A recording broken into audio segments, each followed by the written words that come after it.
Agora a gente vai falar da esquistossomose, que é uma doença conhecida popularmente como barriga d'água. Esse nome é derivado do principal sintoma da doença, que é a ascite. Ascite significa acúmulo de líquido na cavidade abdominal, e por isso a barriga fica muito volumosa, como uma barriga cheia de água. O agente etiológico é Esquistossoma monzoni.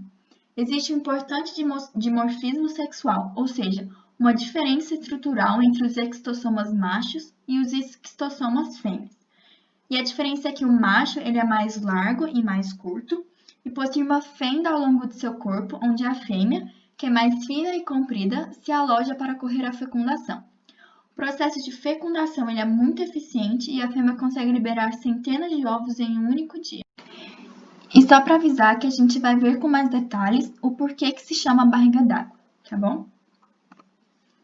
O ciclo da esquistossomose ele é heteroxênico, sendo que o hospedeiro intermediário são caramujos pulmonados, ou seja, que realizam respiração pulmonar.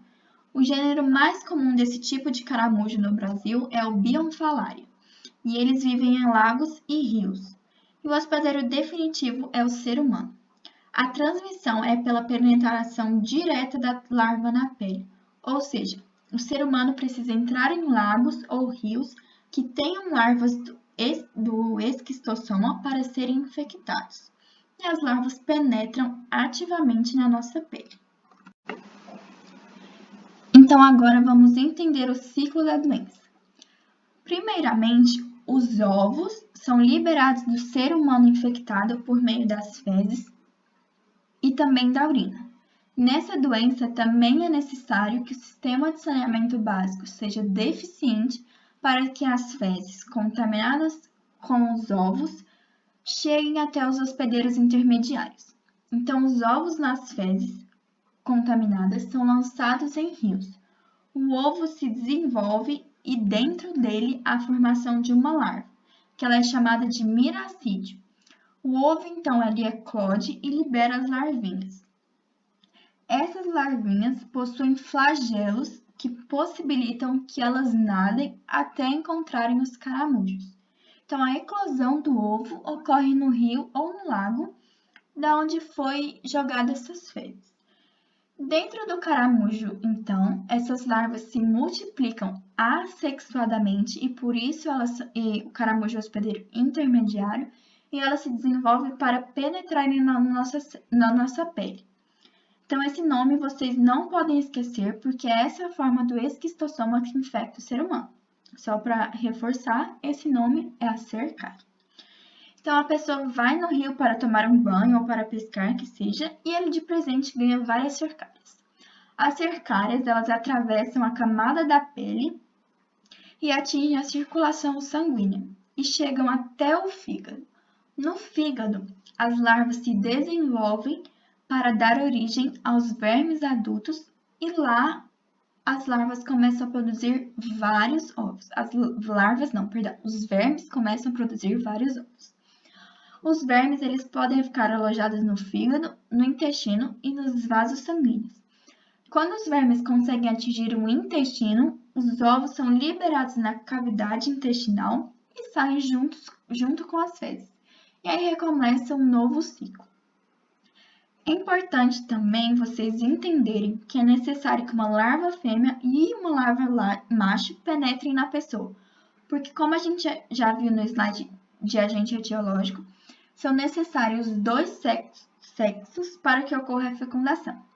Essa é uma diferença com o ciclo da Tenise, porque a Tênia ela podia ser chamada de solitária porque existia só uma dentro da pessoa, porque ela era hermafrodita.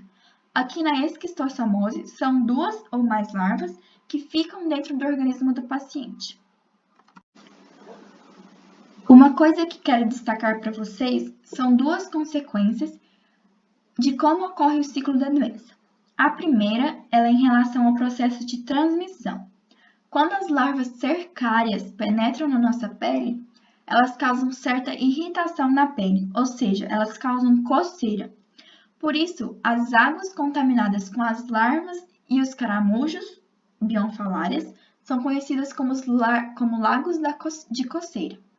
Então, se aparecer essa expressão em algum vestibular, lagos de coceira, saibam que o vestibular está se referindo a esquistossomose.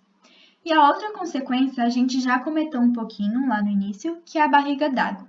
Mas aqui eu vou explicar o porquê ela acontece, como eu já tinha falado que eu ia explicar. Quando os vermes se desenvolvem dentro do nosso organismo, eles ficam alojados no fígado, no intestino e nos vasos sanguíneos. Isso atrapalha muito a circulação normal do sangue nessas estruturas. Dessa forma, a pressão dentro dos vasos sanguíneos, por impedimento da circulação, começa a aumentar. Pelo impedimento do fluxo normal de sangue, isso faz com que o plasma, que é a parte líquida do sangue, extravase pelas paredes dos vasos e caia na cavidade abdominal, causando a barriga d'água. Então, o acúmulo de líquido na cavidade abdominal é causado pelo extravasamento de plasma dos vasos sanguíneos. E esse aumento de barriga é chamado de barriga d'água, porque nada mais é do que um monte de líquido dentro da cavidade abdominal. E por fim, como a gente vai prevenir essa doença? Assim como a teníase, a primeira medida é o saneamento básico, para impedir que as fezes contaminadas entrem em contato com a água, com os caramujos e com os seres humanos. Outra forma de prevenir a doença é o combate ao caramujo. Essa não é a primeira escolha de profilaxia, porque os caramujos, apesar de serem vetores de doença, eles são importantes para o equilíbrio ecológico onde vivem. Mas se for detectado alguma lagoa com os caramujos contaminados, essa medida é muito importante para evitar que novas pessoas sejam contaminadas. E por fim, mas não menos importante, o cuidado do doente para impedir a liberação dos ovos nas fezes. A última verminose causada por plateumintes que a gente vai estudar é a hidatidose, que também pode ser chamada de equinococose. Essa doença é mais comum no sul do Brasil, porque é o lugar com mais criação de ovelhas. A gente vai entender a importância desse animal quando a gente for falar do ciclo. O agente etiológico é o Echinococcus granulosus. O ciclo ele é heteroxênico, com o hospedeiro intermediário sendo a ovelha e o hospedeiro definitivo sendo os cães. O ser humano ele entra no ciclo mais como um hospedeiro acidental, ou seja, o lugar que ele entra no ciclo pode ser comparado com o modo que o ser humano entra no ciclo da cisticercose. Ou seja, depois que há contaminação no ser humano, o ciclo para. E por que a gente chama ele de hospedeiro acidental? Porque para ter o ciclo, não é necessária a presença do ser humano, é necessária a presença das ovelhas e dos cães. Mas é possível que os seres humanos sejam contaminados e os seres humanos desenvolvem a doença. Mas, de novo, se o ser humano for contaminado, o ciclo para, porque não tem ninguém que consome o ser humano, que come o ser humano. A transmissão da equinococose ocorre pela ingestão dos ovos do equinococcus, que são presentes nas fezes dos cães ou nos pelos dos animais. A gente não precisa entender o ciclo da hidatidose com tantos detalhes como a gente aprendeu nas outras verminoses. O que a gente precisa saber é que o cão precisa se alimentar de carne contaminada do hospedeiro de intermediário, que no exemplo é a ovelha. No cão, os vermes adultos produzem ovos que são liberados pelas fezes ou podem ficar alojados no pelo do animal. Se o ser humano entrar em contato com essas fezes contaminadas, também por falta de saneamento básico ou por contato com o cão contaminado, com o pelo do cão contaminado, o ser humano fica contaminado. Após a ingestão dos ovos do equinococcus, eles eclodem no trato digestivo e as larvas migram via corrente sanguínea para diversos órgãos, onde se desenvolve e transformam em cistos. Esses cistos são a forma inativa do equinococcus. Por isso, na maioria dos casos, os seres humanos ficam assintomáticos, ou seja, eles não desenvolvem sintomas. Como não tem quem se alimente da carne humana, o ciclo para. Então, é bom a gente entender aqui que o ser humano vai ocupar o lugar da ovelha no ciclo, porque na ovelha é onde também vai ficar a forma inativa do equinococcus.